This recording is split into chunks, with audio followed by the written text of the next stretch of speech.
Judges chapter 15. Samson's revenge.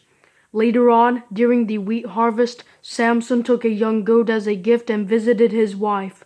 "I want to go to my wife in her room," he said, but her father would not let him enter.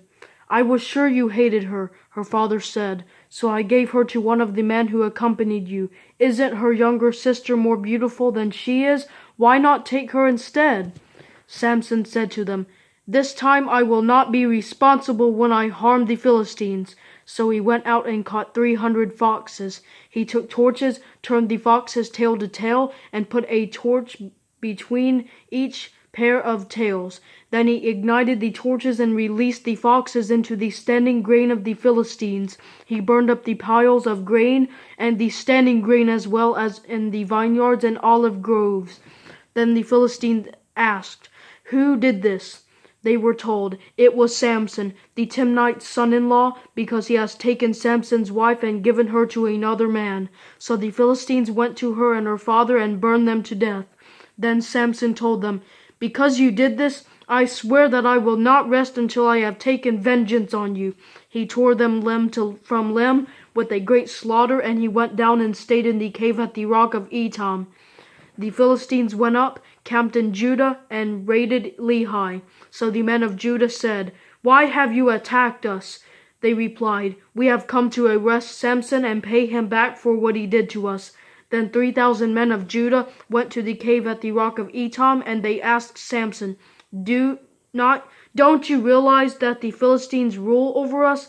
What have you done to us?" "I have done to them what they did to me," he answered. They said to him, "We've come to arrest you and hand you over to the Philistines." Then Samson told them, "Swear to me that you yourselves will not kill me." "No," they said, "we will not kill you, but we will tie you up securely and hand you over to them." So they tied him up with 2 new ropes and led him away from the rock. When he came to Lehi, the Philistines came to meet him shouting.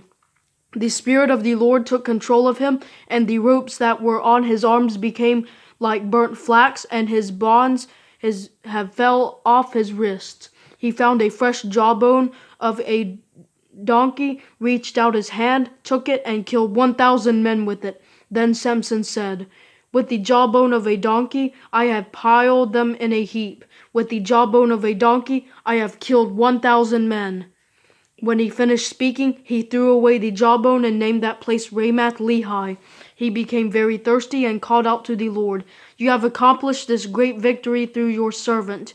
Must I now die of thirst and fall into the hands of the uncircumcised?" So God split a hollow place in the ground at Lehi, and water came out of it. After Samson drank, his strength returned and he revived. That is why he named it En-Hakkore, which is in Lehi to this day. And he judged Israel 20 years in the days of the Philistines.